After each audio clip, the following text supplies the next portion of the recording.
웨슬리안 타임즈 창간 기념 인터넷 방송 토론회 웨슬리안 타임즈 창간을 축하하고 기념하는 특별 기획으로 올해 9월 29일로 예정된 감리회 선거에 대해 진단하는 인터넷 방송 토론을 개최하게 되었습니다.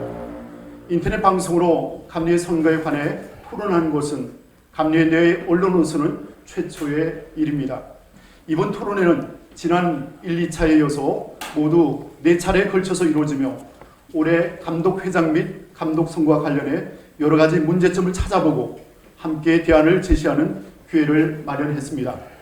오늘 제3차 토론회는 선택 2020 감리회 희망을 찾아서 감리회 정책 선거가 가능한가라는 주제로 정책 선거로 가기 위한 방향 설정을 모색하게 됩니다. 특별히 오늘 토론회는 존경하는 두 분의 목사님과 두 분의 단체장께서 참여하셨습니다. 먼저 우리 제 오른쪽에 있는 최효성 목사님, 네, 그리고 우리 백삼현 장로님, 반갑습니다. 네, 그리고 제 왼편에 유재성 장로님, 반갑습니다. 네, 그리고 문병하 목사님. 안녕하세요. 예, 제가 이렇게 소개를 드리는데 우리 최효성 목사님부터 각자 좀 간단하게 좀 자신을 소개해 주시면 좋겠습니다. 전 서울 남년의 관악지방 무지개 언약교회를 담임하고 있는 최효성 목사입니다. 서울연회 소속 광영교회 심호하고 있는 백삼현 장로입니다. 중부연의 북한교회 김상현 목사님이 담임하고 계신 북한교회에 심호하는 유재성 장로이고 남성계 정무연합회장입니다. 감사합니다. 중앙연의 양주지방 덕정교회를 섬기고 있는 문병하 목사입니다. 네, 반갑습니다. 오늘 이렇게 네 분의 패널께서 참여를 해 주셨습니다. 저는 오늘 네 분의 패널과 함께 토론을 이끌고 진행하게 되는 박일섭 목사입니다.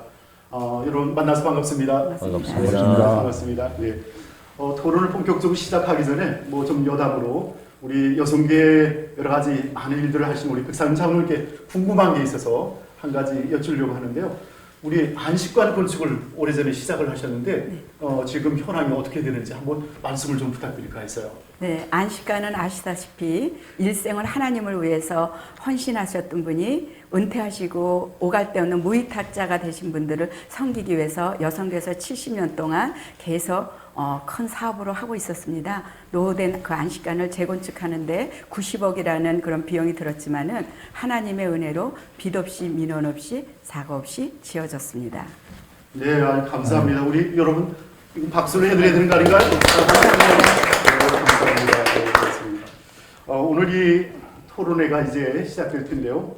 이번 토론을 통해 감리회의 바른 선거가 정착되고 발전한 기회가 될 것을 한 마음으로 기대하면서 이제 토론을 시작하겠습니다. 지난 10여 년 동안 감리회 감독회장 및 선거와 관련하여 떠오르는 첫 번째 이미지는 무엇일까? 저는 생각해 보았습니다. 어쩌면 선거 관련 소송 사태 또 더불어 금권 선거가 아닌가 그런 부정적인 인식이 저에게 있습니다. 감리회 선거를 치르면서 가장 문제가 되는 부분 중에 하나가 바로 이런 선거 소송과 함께 금권 선거라는 생각입니다. 참으로 부끄러운 일이 아닌가 생각이 되었습니다. 자, 그렇다면 이러한 금권 선거를 막기 위한 여러 가지 많은 방법들이 제시되었습니다. 무엇보다도 후보자 간에 또 선거권자 간에 만남을 가지고 1대1로 자신을 소개하는 그런 대면적인 선거가 있다면 최근 들어 우리가 토론을 전개하면서 함께 나눈 대화의 어떤 결과는 정말 그런 어떤 대면 선거보다는 정책 선거로 가야 되지 않겠는가 이런 어떤 기대를 가지고 있었습니다. 오늘 우리 여러분 특별히 오늘 감리회 선거가 깜깜이 선거회로 이렇게 지칭되고 있는 상황 속에서 돈과 힘으로 되는 선거가 아니라 정책 선거가 가능할 수 있을까 이런 어떤 적극적인 기대를 가지고 오늘 여러분과 함께 대화를 나누고자 합니다. 자, 그러면 정책 선거 정말 너무나 중요하다고 우리는 관심하고 있습니다.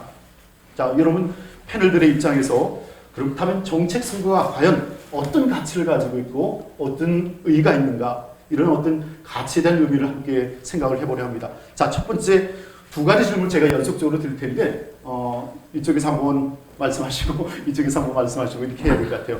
정책 선거가 중요한가? 또 이어서 정책 선거가 중요하다고 보는데 왜 정책 선거가 제대로 도입되지 않는가? 이 두 가지 질문을 먼저 우리 최효성 목사님께 먼저 드려볼까요?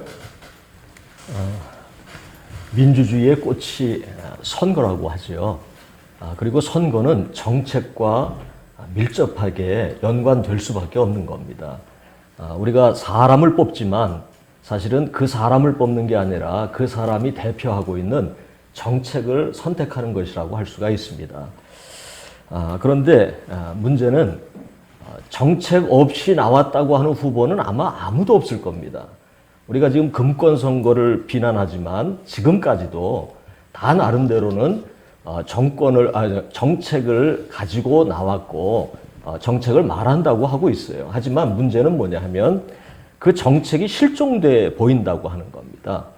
정책을 표명하고 있지만 사실은 정책이 보이지 않고 결국 아까 사회자께서 말씀하셨던 밀접한 대면을 통해서 표를 구하고 그런 현상이 일어나게 됐다고 하는 겁니다. 저는 우리 감리교 선거가 정책이 없는 선거가 아니라 정책이 보이지 않는 선거였다. 그런 점에서 감리교 선거가 이제는 정책이 드러나게끔 만드는 메커니즘이 필요하다. 이제 그렇게 생각을 합니다. 그건 선거법과도 관련이 돼 있을 거고요. 또 선거관리위원회가 선거를 어떻게 운영하느냐의 문제와도 관련이 되지 않을까 그렇게 생각을 합니다. 네, 정책이 보이는 선거를 하자. 너무나 아주 멋진 말씀이었습니다. 이에 대해서 우리 문병 목사님도 한 말씀을 해주시죠. 예, 전적으로 동의하는데요. 근데 우리 감독회장 후보로 나오는 사람들이 정책을 갖고 나왔느냐? 저는 그건 아니라고 봅니다. 기본적인 정책이 있었다 그러면 선전을 하기 위한 도구에 불과했지, 정책이라는 것을 실현하기 위한 프로세스를 가지고 있었냐, 이렇게 했을 때 저는 비관적이라고 생각하거든요. 몇 차례 그 감독회장 후보들을 살펴본 결과 그네들의 목표는 오직 하나, 당선되는 게 목표고, 일반적인 사회에서는 후보자가 나와서 당선이 되면 그때부터 일을 시작하는 거잖아요. 근데 우리 감독회장 후보자들은 당선되면 일이 끝난 걸로 보는 거.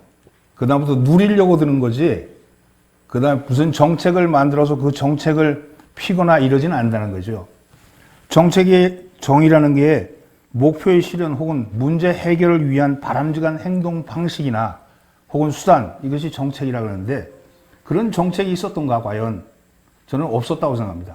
그리고 혹여 있었다 하더라도 그것은 지극히 정말 지엽적이고 자신의 이익에 맞는 것에 불과했지, 감리교의 정책 선거는 없었다. 저는 그렇게 보고, 이번 이런 토론회를 벌리니까 적나라하게 얘기해서 이렇게 말은 다 후보자들이 정책 얘기하지만 그 정책을 하기 위한 구체적인 프로세스가 있었는가, 혹은 그걸 정말 실현하기 위해서 어떻게 할 것인가에 대한 어떤 자기의 어떤 보관이 있었는가, 이런 걸 볼 때는 거의 없었다. 저는 그렇게 생각하고, 정책은 없었다, 이렇게 봅니다. 네. 너무 감사합니다. 우리 장로님도 이제 말씀을 좀 해주시면 좋겠네요. 우리 백상년 장로님께서 먼저 말씀을 해주고, 두 가지 질문. 정말 정책 선거가 중요한가? 정책 선거가 중요하다고 보는데 왜 정책 선거가 제대로 도입되지 않았는가? 제가 한 10여 년 동안 지켜본 우리 지금 감리의 선거를 보면은 소송과 또 고발 또 금권으로 얼룩졌습니다. 그래서 이것을 어떻게든지 타파해보고 싶어서 제가 장계위원으로서 또 2년 동안 열심히 뛰었는데, 철옹성보다도 더 단단한 것이 감리교라는 사실을 보고 자괴감을 느낀 적도 있습니다. 정책 선거 꼭 필요하지요. 후보자들의 소신 또 비전, 그 정책을 알아보면서 우리가 투표할 수 있는 그런 길이 열린다면은 감리회가 이 정도로 병들진 않았을 겁니다. 그러나 여러분이나 저나 후보자가 나왔을 때 무엇을 봅니까? 학연이 어떻게 돼 있나? 지연이 어떻게 된가? 어느 정도 교회가 큰 교회인가? 이것을 보고 판단하는데, 정책이 있어봐도 그거는 유명무실한 거에 불과하다고 생각합니다. 그래서 전에 우리가 장정 개정을 했을 때 그 부분을 갖다가 막을 수 있는 방법은 제비뽑기까지도 했었는데 그거는 실현이 안 됐습니다. 경과 조치가 없었기 때문에 힘들었다고 생각을 하는데 언젠가는 그것도 가능하다고 생각하고요. 제 생각에는 정말 감리회가 건강해지려면은 정책은 반드시 있어야 되고 그 제도가 도입돼야 된다고 생각하고 있습니다. 네, 장로님 말씀을 너무 잘해 주셨습니다. 우리 유재성 장로님도 같은 질문에 좀 대답을 해주시면. 앞에서 좋은 말씀들을 네. 해주셨는데요. 우리 감독회장 선거법 목적에 보면 가장 신앙적으로 또 민주적인 절차에 따라서 공명정대한 선거로 이렇게 지도를 뽑는 그런 법이 바로 우리 선거법인데 또 그 정책이 아주 그 나오는 지도자들이 가지고 있는 생각이고 내면에 있는 어떤 비전이고 많은 선거권자에게 새로운 희망을 줄 수 있는 그런 일이라 생각이 드는데 특별히 지도자 덕목을 뭐 4P 이렇게 얘기하잖아요. 열정, 패션, 파트너십, 퍼포먼스, 플라이스, 페이 더 플라이스 이런 식으로 그러니까 열정, 헌신, 섬김, 비전 이런 말을 아마 이렇게 4P라고 얘기를 하는 것인데 이걸 어떻게 하냐? 그 지도의 덕목은 바로 정책에 있거든요. 정책을 읽어보면 그 내용에 이분이 이런 열정이 있는지 비전을 가진 지도자인지 또 정말 우리가 기대하고 좀 희망을 가져볼 만한 지도자인지라는 부분을 판단할 수 있는 게 바로 정책이라고 생각이 드는데 이 정책이 되지 못하고 전부 면대면 시대 또는 지인 관계 이런 등을 통해서 지금 선거가 진행되었던 것이 사실이거든요. 이것이 지금 이제 우리가 가장 중요한 문제이고 토의하면서 계속 논의가 되겠습니다만은 그러면 비면대 만나지 않고 정책을 홍보할 수 있는 그런 길이 선거법에 잘 열려 있느냐 내용을 자세히 보게 되면 선거법 23조 선거 방법을 쭉 보게 되면 제약이 너무 많아요. 그러니까 SNS나 미디어 이런 게 통해 어떤 홍보할 수 있는 것도 선관위에 꼭 허락 승인을 받아야 된다는 조항이 있지 않나. 이렇기 때문에 이게 후보자들이 직접 선거권자가 비대면으로 어떤 자기 생각과 또 정책을 이렇게 알릴 수 있는 법적 제도가 부족하다. 그래서 이게 제대로 이루어지지 않은 것인가 이렇게 생각이 들어서 이번 차에 이 정책 선거라는 건 참 중요하고 또 앞으로 우리가 이 부분을 계속 장려하고 추진해야 될 그런 선거 방법이라고 생각할 때 우리 선거법도 좀 개정을 해서 시대에 맞는 조류에 맞는 그런 미디어 또는 SNS 등의 이런 것들을 공유할 수 있는 그런 선거법을 좀 열어주고 또 이를 집행하고 관리하는 선거관리위원회에서 좀 넓은 광의의 의미로 세칙 등을 잘 운영해서 이 선거가 정말 정책 선거가 될 수 있도록 그렇게 했으면 좋겠다는 생각을 가졌습니다. 네, 장로님 말씀 감사합니다. 장로님 말씀에 이어서 좀 네 번째 질문도 여러분에게 드리겠습니다. 제가 하나 잠깐 좀 정리할 필요가 있는데 최성 목사님. 정책이 없었다라고 선언을 하면 후보자의 문제입니다. 그런데 정책이라는 것, 어떤 선언, 뭘 하겠다 이런 방향은 설정이 됐지만 그걸 유권자들에게 드러내서 설득하고 하는 과정이 없었다면 사실 선관위의 문제거든요. 그렇기 때문에 저는 정책이 없었다라고 선언하는 것보다는 정책이 부실했었어요. 왜냐하면 정책을 선언만 했습니다. 선언만 하고 이게 적절한지 적절성을 따져보질 않았고 기회가 없었던 거거든요. 그리고 이걸 언제쯤 실현할 수 있는 건지 실현 가능성은 있는 건지 이런 걸 검증할 수 있는 과정이 전혀 없었다는 거예요. 그렇기 때문에 사실 지금까지 선거를 다 금권 선거라고 몰아가면 너무나 우리 부끄러운 일이고 사실은 금권 선거가 많이 개입돼 있었지만 이 정책 선거를 보장할 수 있는 어떤 시스템이 부족했다. 그래서 그거를 좀 만들어가는 것이 필요한 때가 아닐까 이제 저는 그렇게 말씀드리고 싶어요. 제가 여기 이해 한번 이쪽을 먼저 하시죠. 저도 한 말씀. 네. 유권자의 수준이 후보자의 수준입니다. 유권자의 수준이. 근데 반대로 또 후보자의 수준이 유권자의 수준입니다. 이게 후보자와 유권자가 전혀 다른 존재가 아니고 거기서 거기거든요. 노골적으로 해서 감리교 선거 목회자들은 학연, 평신도는 인연. 그 두 개의 큰 그 틀에다 그 갭을 금권으로 메꿔서 누가 많이 끌어오느냐. 이게 이때까지 선거판이 모습이었지. 좋은 정책을 해가지고 사람들이 그걸 보면서 야 저분은 정책이 참 좋으니까 그러니까 우리가 거기 찍자 이런 건 없었다는 거예요. 아까 최 목사님 말씀에 전적으로 동의합니다. 그 정책을 알릴 수 있는 기회가 없었다 그렇게 얘기했는데 알릴 필요가 없죠. 그 정책을 알릴 그쪽에 힘을 쓰기보다는 다른 쪽에 더 힘을 써야 되는데 그쪽에 힘을 쓰는 그런 여력이 없는 겁니다. 그리고 이제까지 감독회장님 나오신 분들의 그 후보자들의 공약들을 쭉 살펴보면 과연 그 공약이 실현 가능한 공약이었는가? 아까 말씀하신 거죠. 선언적인 공약 혹은 방향을 보여주는 건 분명했지만 그것이 실질적으로 가능하지 않은 것을 사람들에게 마치 가짜 이렇게 광고해가지고 자기를 이렇게 드러내는 거에 불과한 것이지 저는 그런 의미에서 정책이 실종되었다 이렇게 보고요. 저도 뒤에 쪽의 말씀은 전적으로 동의합니다. 감리회는 정책으로 가야 됩니다.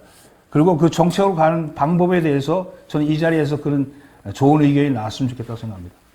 네, 열띤 토론이 이렇게 이어져서 너무 감사한데요.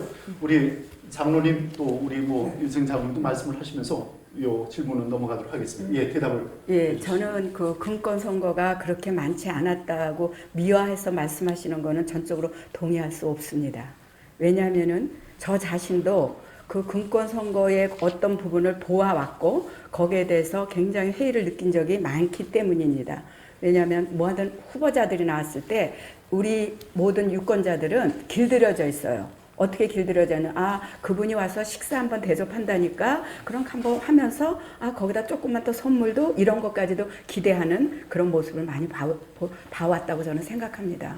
그래서 우리의 먼저 후보자들보다도 우리 유권자들이 패러다임이 바뀌어야 됩니다. 단하게 아무리 자격이 친하고 자격이 인연이 있는 사람이라도 아닙니다.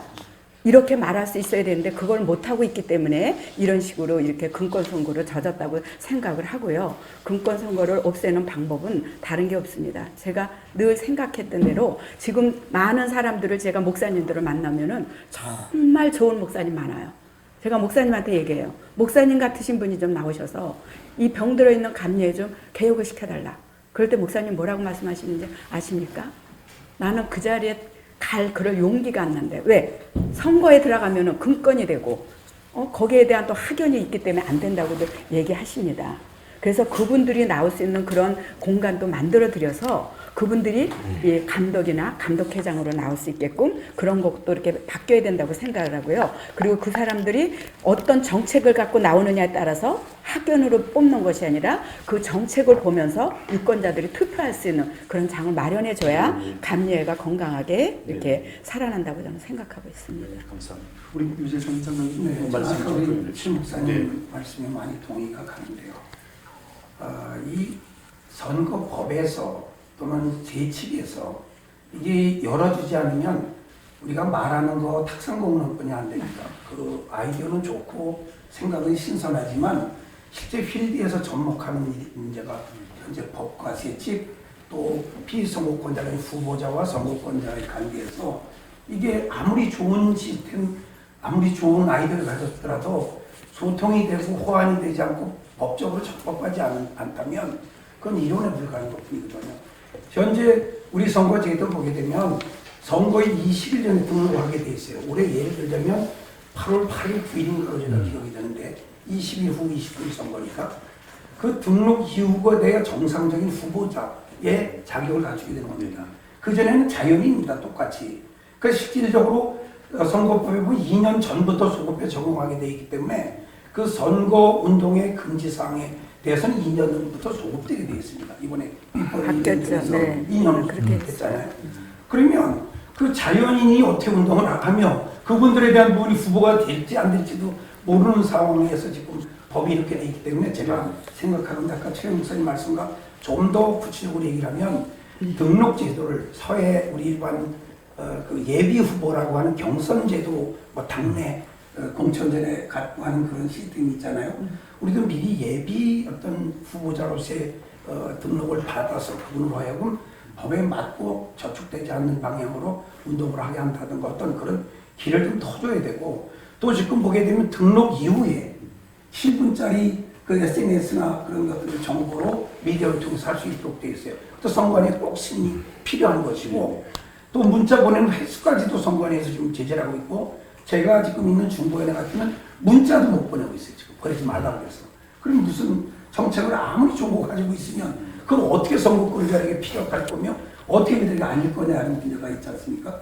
그러니까 선거적인 선거법과 세칙에 대한 보완이 좀 필요할 것 같고요. 또 한 가지 금권 선거 하는데 선거에 돈이 많이 필요합니다.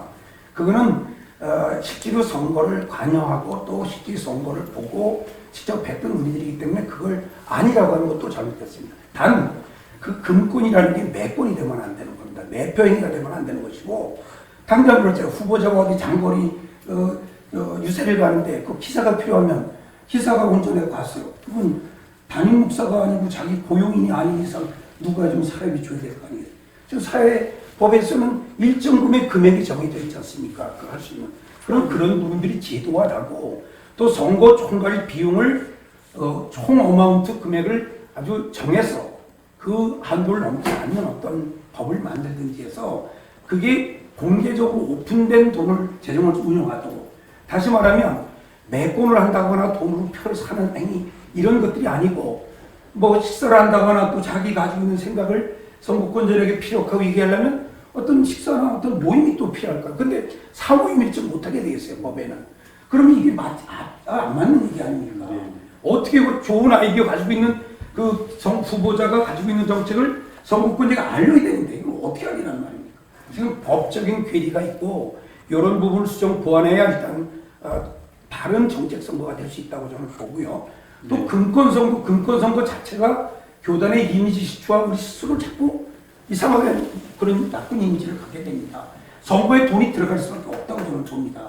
그래서 식사를 한다거나 차를 마시거나 후보자들과 대면하면서 얘기하게 될 물론 뭐 비대면으로 가는 방향을 지금 제가 논의하고 길을 찾아보겠습니다만은 그런 상황이기 때문에 이게 좀 공개된 재정 운영, 투명한 재정을 운영할 수 있는 어떤 사회적인 그런 공직자 선거와 같은 어떤 것들을 벤치마킹해서 그렇게 할 수 있는 방법을 채택하는 것이 오히려 이론에 불과한 이야기보다는 실제적인 우리 선거에 도움이 되는 결과를 창출할 수 있지 않겠냐 그런 생각을 갖고 네, 네 분의 말씀들을 이렇게 적극적으로 이렇게 해주셨는데 지금 저희들이 같이 토론할 내용들이 많이 있습니다. 또 중복되는 또 질문들이 있을 수 있을 텐데. 요거에 잠깐 부연 설명을 하면 안 될까요? 네. 네. 지금 여기 나와 있는 선거운동하고 선거금지 사항은 어떤 걸 모토로 했냐면은 제비 뽑기를 했을 때 대표가 나왔을 때 그 방향으로 했었던 겁니다. 근데 제비 뽑기가 부결됐잖아요. 그러니까 이게 무슨 괴리가 생겼는데 그때 제비 뽑기는 어떤 방법이었냐면은 각 지방에서 지방의 대표 목사님을 추대를 하는 거야. 추천을 하면은 만약에 서울연회 같은 경우는 13지방이면 13분의 그 분들이 나오실 거 아닙니까? 그럼 그분들한테 정책 토론을 하고 그거를 보여주면서 그 중에서 이제 세 사람 정도로 한 3위까지 올라온 사람이 오면은 그 중에 세 사람 중에 한 사람을 제비 뽑기를 하자는 거였어요. 그러면 33% 때문에 돈을 무지막지하게 쓰지 않고 금권 선거를 막을 수 있지 않을까. 그래서 했던 거였는데 제비 뽑기는 부결됐고 이 지금 선거운동은 가결이 됐기 때문에 이게 좀 모순이 돼버린 거예요. 그러니까 이거는 어떤 방법이 필요하다고 생각하고요. 저는 후보로 나오시는 목사님만의 문제가 아니라 정치 장로들이 더 문제가 있다고 봅니다. 여기서 말하는 금권 선거는 밥 한 끼 먹는 걸 얘기하는 게 아닙니다. 어느 후보에 가가지고서 내가 몇 사람 몰아줄 테니까 몇 억 내놔. 어느 감독회장 후보는 저한테 하는 얘기가 내가 목회를 50년 하면서 가장 후회되는 것이 감독회장으로 나왔던 거다. 밥만 사는데 수십억이 들었다. 이런 소리를 제가 직접 들었습니다. 이것이 현실입니다. 이거를 없애자는 얘기지. 근데 지금 너무 타성에 젖어서 밥 한 끼 먹으면 조그만 선물이라도 바라는 그런 우리 투표자들이 돼버렸다는 거죠. 그래서 이거를 바꾸려면 한 부분을 바꿔서는 안 되고 획기적으로 정말 갈아엎듯이 묵은 땅을 갈아엎듯이 이걸 바꾸지 않는 한 절대로 이거는 사라지기 힘들다는 겁니다. 그만큼 아파하면서 고민해야 된다고 생각합니다. 저도 공문지 자꾸 얘기할까요? 다음에 또 이렇게 질문이 있으니까 장로님 또 기회 드리도록 좀 하겠습니다. 부드럽게 하겠습니다. 이제 네, 우리가 무슨 편하게들. 어디 무슨 말씀하신 것에 대한 문제가 있어서 네네. 물론 장정 개정령을 하시면서 또 저도 거기 석인이 부의장 다 해서 그 내용을 좀 잘 알고 있습니다만은 지난번에 내놨던 제비 투표 방법은 아주 완전한 제비 뽑기를 하면 좋습니다. 그건 뭐 금권 선고가 안 될 겁니다. 그런데 지난번에 장정 개정에서 상정한 그 선거 제도는 제비뽑기도 아니고 직접 선거도 아니고 더 어순한 방법을 냈습니다. 더 맹점을 얘기하자면 아까 지방의 감독 20년, 정회원으로 20년 이상 무음하게 한 분들은 다 피선거권을 가질 수 있지 않습니까? 그러면 그 지방에 10명, 20명, 뭐 30명, 40명 될 수 있는데 그분들 추천받는 과정에도 경선이 이루어질 겁니다. 거기에 뽑히기 위해서. 또 그 다음에 연회를 다 상정하는 부분에 있어서도 거기서 또 경선이 필요합니다. 그 경선에 또 역시 어느 그룹화된 집단의 후보나 이런 사람들은 계속 결선에 올라갈 수 있는 확률이 높아지는 겁니다. 그래서 소위 요즘 말하면 어느 뭐 운동권이 됐든 어떤 정치 서클이 됐든 그룹화되어 있는 곳에서 추대하는 후보는 무조건 결선 투표에 올라가기 쉬운 제도가 지난번 제도였고 그 다음에 뭐 우리 그 추첨 관계는 별 의미가 없는 추첨 제도였습니다. 그러니까 결국 과정에 모순이 더 많은 선거 제도를 상정했기 때문에 해결이 된 것이고 아예 처음부터 그냥 제비뽑기를 하든지 뭐 그렇게 직접 선거 추천 제도 없이 자격 있는 분은 연예에 다 뭐 영상으로 다 띄워서 이분들은 다 20년 이상 무만 선거권자를 갖춘 분들이니까 그분들 명단을 넣어서 무기명 투표하게 해서 뭐 상위 몇 결선 투표로 제비뽑기 하든지 어떤 이런 쉬운 방법으로 하는 방법이 더 월등히 지난번 장정계에서 올린 법안보다는 월등 투명하고 금권선거를 막는 선거 제도다. 좀 그렇게 생각을 했던 바가 있습니다. 네, 장관 감사합니다. 자, 그렇다면 우리 현재 감리회가 갖고 있는 선거법으로 충분한 정책 선거가 가능한가라는 질문을 함께 나누고자 합니다. 다양한 각도에서 우리가 이제 살펴볼 텐데 무엇보다도 우리의 이 선거법이 현재 선거법이죠. 이것이 정말 정책 선거로 갈 수 있는 디딤돌이 될 수 있을까? 현재의 선거법에 따르면 선거 운동을 이렇게 지원하는 그런 어떤 관심의 조항이 6가지가 있다면 선거 운동의 금지 조항이 14가지나 됩니다. 그리고 또 시행 세칙이 구현되고 있죠. 아마 여러분들이 그 시행 세칙까지도 선거법을 잘 이렇게 읽어보셨으리라 생각을 하는데 그러한 문제를 좀 염두에 두고서 말씀을 나누도록 하겠습니다. 자, 그러면 현재 이 선거법 조항대로 우리가 선거를 진행하면 이번 선거가 정책 선거가 가능할까? 이런 질문을 드려봅니다. 우리 문병화 목사님 먼저 말씀해 주시죠. 절대로 가능하지 않습니다. 그래요. 지금 저도 그건 그리고 동의합니다. 이거는 선거관리위원회는 이 선거법은 선거를 관리하기 위한 행정적인 법이지 이게 선거 운동을 활성화시키거나 혹은 유권자에게 바른 후보자를 뽑게 하는 그런 선거법이 아닙니다. 그리고 이것 안에서 이것 자체를 만드는 것 그 자체가 비전문가들이 지극히 비전문적으로 만든 것이 아닌가. 적어도 이 선거관리위원회 자체도 그것도 선거관리위원회 각 연회에서 올라오는데 연회에서 올라오는 그것도 그 안에 내부적으로 학연, 지연 이게 다 엮여져 있고 또 이것들이 이 안에서 서로 이합 집산하면서 이 선거법을 가지고 장난치니까 그러니까 이게 선거가 제대로 관리가 되지 않죠. 관리가 되지 않으니까 그러니까 예를 들면 정책을 내세우거나 혹은 또 스피커가 강한 사람들에 대해서는 좀 말려야 되는 그런 쪽으로 오히려 이 선거법을 축소화시킨 게 아닌가 하는 그런 생각이 들고요. 그런 의미에서 보면 이번 선거법을 가지고는 정책 선거가 가능하지 않다 이렇게 저는 생각하고요. 오히려 예전에 각 연회에 다니면서 저 설명회라도 했잖아요. 설명회라도. 정책 설명. 네, 발표회. 네, 발표회라도 했잖아요. 합동정책 그 합동정책 발표회 저도 여러 번 따라가서 봤는데 그때도 뭐 크게 그 영상을 만들어서 정책을 설명하고 이런데 그것조차도 없는데 그러나 그것이 비록 아주 부족하고 미진한 거지만 그래도 그 나름대로 저기 후보자가 어떤 사람인가 하는 것을 알 수 있는 기회라도 있었어요. 근데 지금은 그런 기회조차 없습니다. 지금은 오히려 프로필 가지고 뽑으라는 것이고 프로필 가지고 뽑으라는 얘기는 곧 아까 말씀드렸듯이 기본적으로 짜있는 학연 혹은 인연 그것도 안 되면 금권 이걸로 해가지고 너희들이 안에서 내부에서 뭔가 이렇게 하라 이렇게 하는 것에 불과하다고 생각합니다. 네, 우리 또 최효성 목사님 말씀을 좀 부탁드리겠습니다. 선거법과 관련해서는 다 비슷한 의견들을 가지고 계신 것 같아요. 저도 한번 이번 토론회가 있어서 다시 한번 쭉 좀 뒤져봤는데 첫 번째로는 장정의 선거법이 너무 세세한 것까지 규정하고 있다. 오히려 그 시행세 측에 넘겨서 시적절하게 움직여야 되는데, 예를 들면 심의분과에서는 매일 4시까지 심의를 마쳐라. 그게 과연 장정 선거법에서 규정할 사항인가? 너무 세세하게 규정을 하고 있어서 오히려 선거관리위원들이 선거를 운영할 때 너무 제약을 받고 있지 않겠나, 이런 생각이 듭니다. 제가 그걸 읽으면서 사실 지금까지 보셔서 알지만 선거에 부정한 면들이 드러날 때 감리교회가 입는 치명상이 있습니다. 이건 뭐 부인할 수 없어요. 그렇다면 제가 볼 때는 부정선거 당사자에게는 더 큰 벌칙이 필요하다. 지금 1년 이상으로만 돼 있어요. 1년 이상 정직입니다. 제가 볼 때는 그 어떤 그 규정보다도 더 엄격하게, 그래서 부정선거가 드러나게 될 경우는 출교까지도 가능해야 된다, 이것은.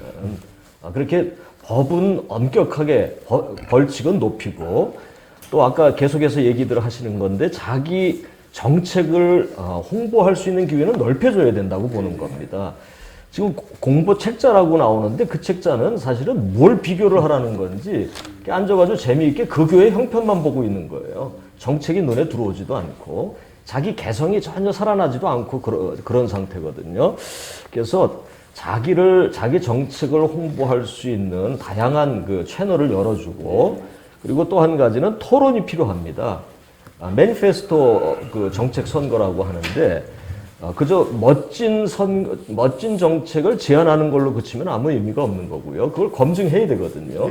실현 가능성이 있는지, 그리고 이게 재정적으로 뒷받침이 가능한 건지, 이런 것들에 대해서 한꺼번에 검증할 수 있는 방법은 여러 번에 걸친 토론회를 통해서 자연히 드러날 수 있게 된다고 생각을 합니다. 그래서 저는 지금 우리가 가지고 있는 이 선거법과 관련해서는 벌칙에 대해서는 좀 더 형량을 높여야 되고, 그리고 선거를 좀 더 자유롭고 축제적인 분위기에서 열어갈 수 있는 그런 분위기를 선거관리위원회가 좀 만들어 줘야 되지 않나, 이제 그렇게 생각을 합니다. 네, 그런 질문과 또 연계해서 합동 정책 발표회라는 것이 있습니다.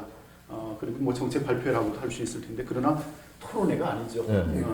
자, 그럼 우리 유재승 장로님께 여쭙기는 아까 말씀을 드렸던 지금 현재 선거법으로 정책 선거가 가능한가? 그래서 그렇다면 우리가 좀 더 이 정책 선거를 활성화할 수 있는 방법이 없을까? 한번 말씀을 해주시면.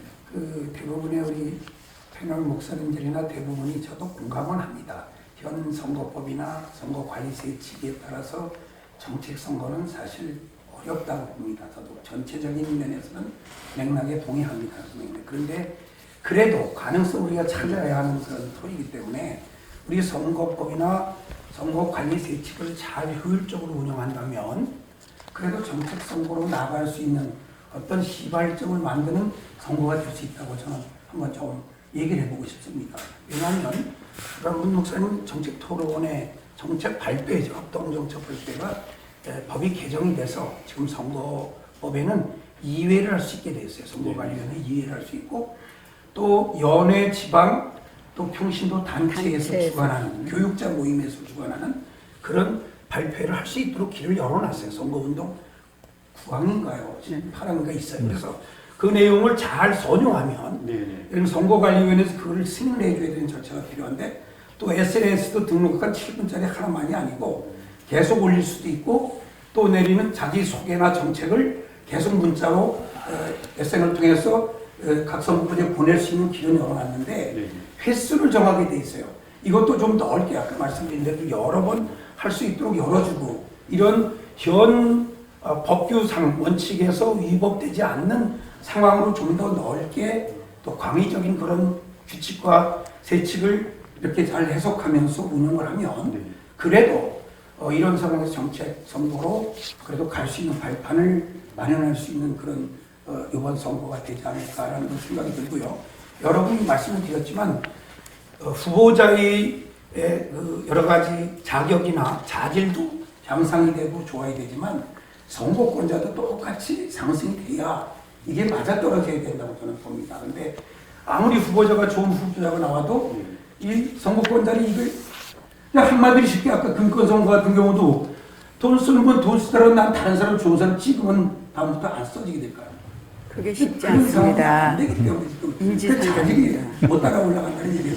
이게 지금 몇 분이 이제 유권자 의식을 말씀하셨는데 그런 점에서 저는 우리 감리교회 유권자 교육이 없다고 봅니다. 바뀌어야 돼. 그냥 사회에서 교육받은 걸 가지고 그대로 적용을 하는 거지, 그거 달라야 된다고 보거든요.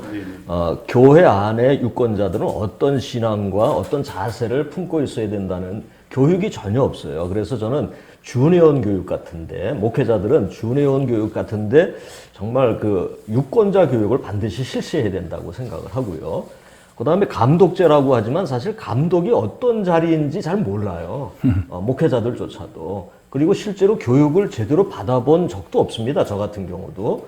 그러니까 감독에 대한 교육과 그 감독이 얼마나 거룩하고 영향력 있는 자리인가를 알도록 해야 되고, 그리고 또 유권자들은 그 감독을 선정하는 것이 교회의 앞으로 미래를 좌우할 수 있다는 이런 의식을 일찍부터 심어줘야 되겠다, 이제 그렇게 생각을 합니다. 저도 이어서 그 말씀이니까 제도가 있어서 제가 준비한 말씀을 같이 설명해 주셨는데, 선거권자에 대한 교육과 의식 향상을 위한 교육도 꼭 필요하고요.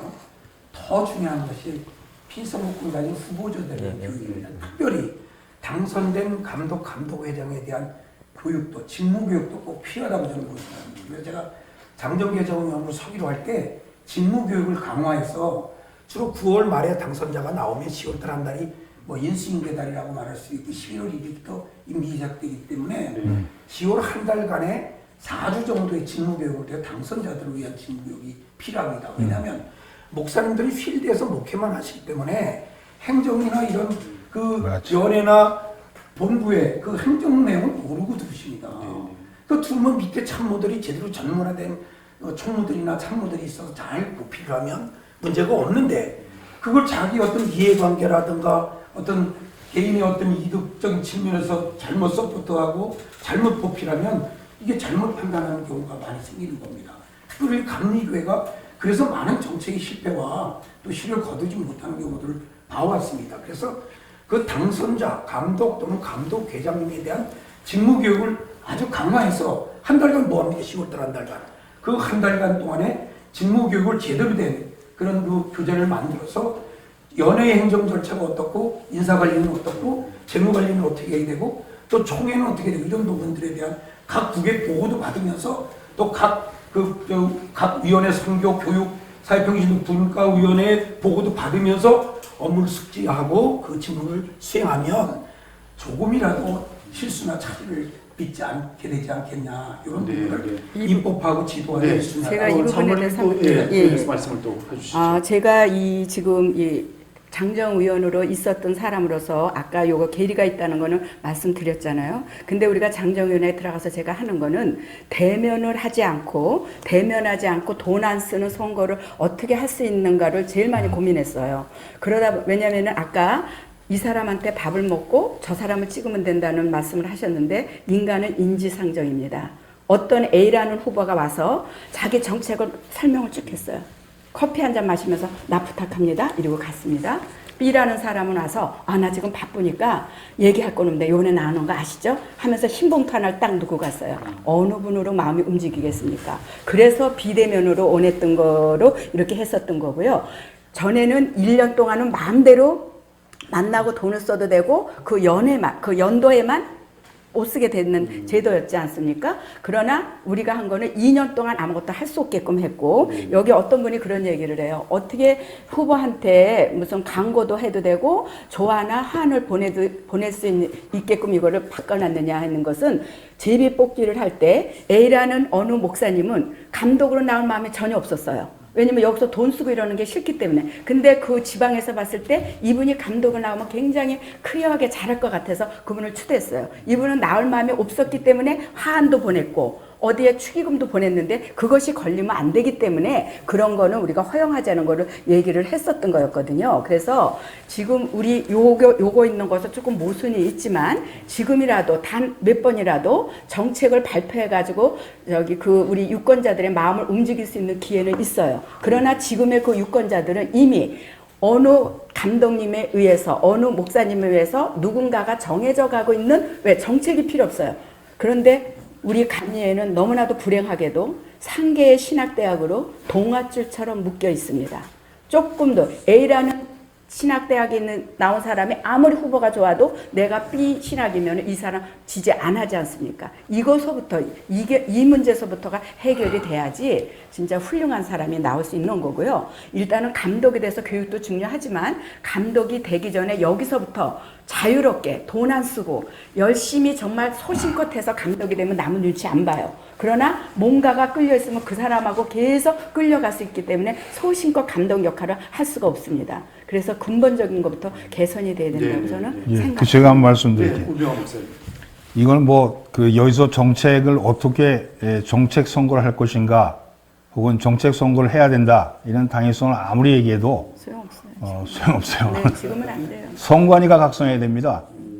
이 지금 짜여 있는 이 틀에서라도 적어도 공명선거 혹은 또 정말로 올바른 지도자를 세울 수 있는 그런 선거가 되기 위해서는 선관위가 각성해야 됩니다.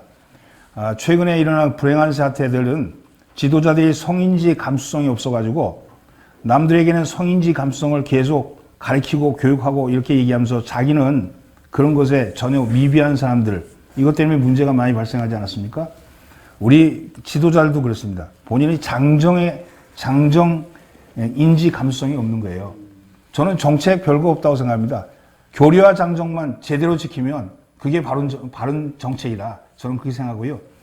지금 아까 말씀하신 그 선거 방법론에 대해서 지금 우리 그렇게 많은 돈을 등록비를 받아가지고 나중에 다 쓰지 못하고 남겨서 소송 비용으로 이렇게 저축해 두는 그런 선관위가 어디 있습니까? 그걸 가지고 적어도 팟캐스트를 만드는지 본부에서 그래서 누구든지 우리가 보내는 게 아니라 유권자들이 찾아가서 보기만 하면 될 수 있게끔 팟캐스트를 만들면 되지 않습니까? 그 비용도 얼마 안 듭니다. 그런데 그런 건 안 해요. 자기네들 일 안 하고 그냥 회의하고 모이고 먹고 타가고 그걸로 끝난 거 아닙니까? 그걸 가지고 등록비를 쓰는 이런 그 선관위원회의 어떤 관리, 이거의 문제죠. 제일 좋은, 지금 연예에서 제일 좋은 위원이 누군지 아십니까? 선관위원입니다. 선관위원. 이게 타락의 아주 근본적인 부분을 가지고 있는 이런 선관위가 정책 선거를 하겠다고요? 지금, 언론이니까 적어도 언론들이, 대한 언론들이 적어도 이런 부분에 대해서 강력하게 정책 선거를 끌어가야 된다고 생각합니다. 지금 이게 본부나 혹은 또 선관위가 할 수 있는 일이 아니고 적어도 유권자들이 제대로 나서 일을 해야 된다. 저는 그렇게 생각합니다. 지금 오히려 그렇게 바뀌어야 되지 않냐. 여기서 말씀하시는 장로님들 말씀 충분히 저는 좀 공감하고 목사님도 공감하는데 제가 답답합니다. 이렇게 맨날 토론하고 아무런 이게 결과물이 없는 그런 토론은 백날해도 소용없지 않겠습니까? 오히려 강하게 정말 선관위가 확성해라. 선관위가 제대로 봐라. 아직까지 선거운동 시작도 안 했잖아요. 공식적인 거. 그럼 지금부터라도 선관위가 인식을 바꿔서 이번 선거는 정책 선거로 하자. 여기 우리 여성교회 또 남성교회 우리 정말 지도자님들이 강력하게 얘기해서 이번 선거를 정책 선거로 바꾸자. 이런 운동을부터 시작해야지 바뀌지 않겠나 그런 생각이 듭니다. 네, 그래서 정책 선거로 전환할 수 있는 그런 좋은 어떤 동기부여가 바로 이런 토론의 문화가 아닌가 생각이 되었습니다. 특별히 우리 웨슬라인 타임즈 같은 이런 언론사들이 후보를 초청하고 또 저희들처럼 이렇게 자신의 어떤 소견과 정책들을 토론하고 또 발표한다면 아마 유권자들이 그분의 인성이나 영성이나 다양한 정책적 관심을 나름대로 인식하고 또 선택을 하는데 굉장히 중요한 그런 동기가 되지 않을까 그런 생각을 해봅니다. 우리 제가 선관위를 위한 변명을 한마디 좀 하고 싶습니다. 왜냐하면 제가 아주 힘들 때 선거관리위원이었고 또 그때 서기를 맡았었던 사람인데 사실은 그때는 신변의 위협을 느낄 정도까지 됐었습니다. 그리고 선거관리위원들이 모이는 것도 자유롭게 공개적으로 모일 수가 없었고 어떻든 주어진 환경과 법 안에서 가장 합리적으로 하기 위해서 애를 썼는데 제약이 너무 많습니다. 가장 안타까웠던 건 뭐냐면 후보 문제가 불거졌을 때 선거관리위원회가 심사위원이 이 후보를 어떻게 처리할 수 있는 어떤 권한이 하나도 없는 겁니다. 조금 더 깊이 조사를 할 수 있는 능력도 안 되고 그런 방법도 없고요. 그런 점에서 이 심사 문제가 굉장히 중요하니까 심사 부분 같은 거는 좀 강화하고, 그다음에 선거관리위원들이 그 많은 돈을 다 어디다 쓰고 사실은 굉장히 열악한 환경 속에서 수고합니다. 예, 그거는 인정을 해야 되고, 제가 초두에 말씀드렸던 선거관리위원회 역할을 지금은 불법 선거를 막는 데 너무 치중해 있는 바람에 하나 때문에 하나를 놓치고 있다는 거예요. 이 선거가 민주주의 꽃이 되는 것처럼 이렇게 좀 이런 축제와 같은 분위기가 되도록 만들어주는 부분에서 좀 약해졌다. 그래서 그걸 강화하고자 하는 얘기를 했었던 겁니다. 네, 우리 또 선관위의 입장을 조금은 이렇게 또 대변할 수 있는 또 말씀을 해주셨는데, 지난번 그 1차, 2차 토론회 마친 다음에 어느 선관위원분이 전화를 한번 주셨어요. 그래서 굉장히 반갑게 받고, 또 선관위의 그런 애쓰는 수고나 이런 관심들을 충분히 또 이해할 수 있는 기회도 됐습니다. 그리고 또 우리 웨슬리안 타임즈의 이런 토론을 굉장히 주목하고 관심을 가지고 있다고 말씀을 하셨습니다. 토론의 문화, 이것이 좀 더 발전적으로 좀 정착되어지고 또 진행되었으면 좋겠는데, 오늘 우리 장로님 이제 말씀을 또 좀 더 이어주시면 좋겠는데, 현행법으로 정책 선거가 가능할 수 없다라고도 말씀하셨는데, 그래도 또 해야 되잖아요. 해야 되는데, 그러면 어떻게 하면 뭐 대안이 없을까요? 아까 제가 말씀드렸듯이 선관위원회에서 그 세칙을 운영하는 면에 운영의 묘를 좀 살리고, 이제 20일 등록한 후 20일 정도 선거 운동을 할 수 있는 그런 기간이기 때문에 그 미디어를 이용한 그런 선거 정책 홍보라든가 할 수 있는 길을 좀 많이 터주고, 뭐 횟수를 그렇게 너무 뭐 제한한다거나 뭐 그렇게 하지 않고 해서 좀 정책 선거가 될 수 있도록 그렇게 좀 효율적인 선거 관리를 했으면 좋겠다는 그런 바람이 있고요.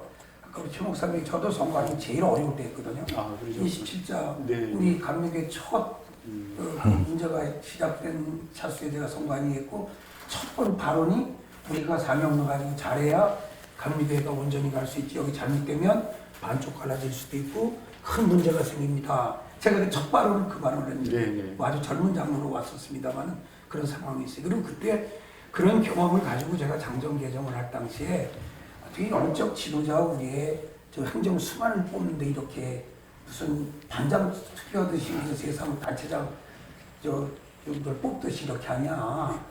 선거 공영대로 가야 된다. 지난번 2차 토론 때 말씀 누가 주영진 장로 저랑 같이 했습니다. 제가 또 그걸 주장했던데. 그래서 이런 영적 지도자고 책임 지도자를 뽑는 선거를 공영화해야 될 거 아니냐. 그래서 사실은 그때 개인이 등록하는 등록비를 절반으로 낮추고, 그다음에 기독교에 대한 강의에 어려운 재정이지만 50%를 부담해라. 요번에 요 법을 잘 운영해보고 좋은 효과가 나오면 다음 입법에서는 100% 공영제로 간다. 라는 걸 초점을 맞춰서 법을 개정하고 운영한 적이 있어요. 물론 결과는 안 좋았습니다만은.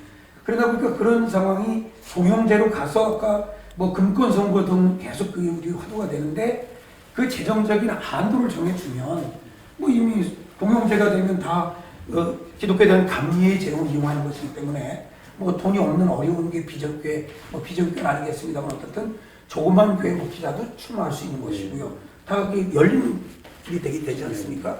그래서 그런 제도를 마련해보자고 강력히 주장을 했고, 또 입법 과정 실질적으로 등록비도 반으로 낮춘 경우도 있고 이렇게 했었는데, 결국 효과를 필드 여러 가지 반응은 별로 좋지 않은 반응이 돼서 뭐 잘 원위치 했고, 가장 큰 문제가 재정을 어떻게 확보할 것이냐라는 문제가 이제 당시 큰 문제가 돼서 지금 감리교 본부가 뭐 다 아시다시피 이렇게 재정적으로 많은 어려움이 있거든요. 그래서 할 정책도 제대로 잘 추진 못하고 이런 경우들이 있는데, 어떻든 이것들은 중장기 이번에는 안 되더라도 좀 공영화 문제를 좀 우리가 장기적인 비전을 가지고 그렇게 만들어가야 되지 않겠나 그런 생각을 합니다. 네, 우리 장로님이 이어서 말씀을. 선관위원들에게 저는 기소권을 줘야 된다고 생각합니다. 왜냐하면 현행법에는 없는 거죠? 없죠. 아무것도 없는데 선관위원들이 그 후보자가 등록을 했을 때 이 사람이 정말 20년 동안 도덕적, 윤리적으로 무음했나를 보고, 어떤 증거가 아니라 이 사람으로 인해서 감리의 명예를 실추시켰다면은 그 사람을 단호하게 밀칠 수 있는 그런 권한을 줄 때 이 선관위원들이 더 열심히 일할 수 있게 되고요. 걸러질 수가 있다고 봅니다. 그리고 선관위원들도 또 옆에서 로비하는 사람들이 엄청 많다는 소리를 물론 제가 직접 들었는데 그렇게 들었는데 거기에서 정말 단호하게 정의롭게 오로지 교리 장정에 맞게끔 그 사람을 자격 심사할 수 있는 그런 능력 있는 분들이 오셔서 아닐 때는 단호하게 그분을 갖다가 감독이 되지 않게끔 미리 막아준다면은 많은 출혈을 막을 수 있다고 생각을 하거든요. 그래서 열심히 그 사람들이 일할 수 있는 그런 기소권을 준다면은 선관위가 더 열심히 일할 수 있고 또 금권 선거를 한 것이 나타나면은 사회에서는 얼마만 해도 몇백 배로 그렇게 벌금을 물지 않아요? 그러니까 우리도 단 10만 원이라도 했으면 거기에 벌금 제도를 크게 해가지고 그렇게 또 이렇게 이제 뇌물을 받지 않게끔 그런 것도 활성화된다면은 좀 더 정직한 그런 선거가 될 수 있지 않을까? 저는요, 네네. 저는 선거관리위원회 지난번 선거 관리를 잘못했는데, 잘못해가지고 재선거할 뻔했는데, 그랬을 때 그 모든 비용을 구상권을 청구해가지고 선거관리위원들이 만약 선거를 잘못 치렀다, 그럼 그 구상권을 청구해야 된다고 생각합니다. 사실은 그거 지난번에 성모 목사랑 그 청구를 하려고 준비까지 다 해놨어요. 근데 그저 수집이 됐지만 실제로 그래야지 본인들이 책임을 지고 선거관리위원이라는 것이 공적인 자리다. 이것이 책임 있는 자리다. 이런 생각 갖고 하는 것이 단지 지나가는 그런 한 위원회 그 역할로 그냥 끝난다면 그건 안 된다고 생각합니다. 그리고 지금 제가 얘기는 안 하지만 연애 지금 선거를 이렇게 치르는 걸 보면 선거관리위원이 후보자를 데리고 다니는 그런 경우도 있어요. 이런 일이 벌어지고 있는데 그게 어떻게 가능하냐. 그리고 난 이해가 안 갑니다. 근데 이런 것들은 사회적인 부분에 정말 이해가 안 가는 거죠. 제가 YMCA 사무총장을 한 10여 년 했습니다. 근데 이게 보니까 일반 사회에서 보면 반장 선거도 이렇게 안 합니다. 동장 선거도 이렇게 안 합니다. 근데 우리는 우리 스스로 안에서 얼마나 우리 스스로가 미개한지 스스로가 깨닫지 못하고 있는 거죠. 실질적으로 우리가 교회가 아니라 밖에 나가서 사회활동하면 이렇게 안 하잖아요. 여기 뭐 평신도들은 다 사회활동 2가지, 3가지 하는데 거기서도 회장 선거 또 지도자 선거 있을 때 이렇게 하는 경우가 있습니까? 정말 창피한 노릇인데 이것은 선거관리위원회가 전적으로 책임져야 된다고 생각하고 물론 유권자들의 책임도 있죠. 유권자들의 교육을 시키는 것도 선관위 가는 일입니다. 근데 그런 것들은 전혀 안 해놓고 그저 앉아서 여러 가지 모여 앉아가지고 회의한 거 페이퍼 작성하고 그걸로 끝난다면 그건 아무 의미가 없다고 생각합니다. 물론 아까 우리 최효성 목사님 수고하시고 애쓰신 거 충분히 인정합니다만은 옆에서 보고 있는 저희들이 볼 때는 그게 전혀 이게 와닿지 않는 거죠. 그래서 그런 부분에 대해서는 조금 선거관리위원회 이번 계기를 통해서 각성해야 된다 그렇게 생각합니다. 네, 오늘 그 토론회가 시작한 지 조금 지났습니다.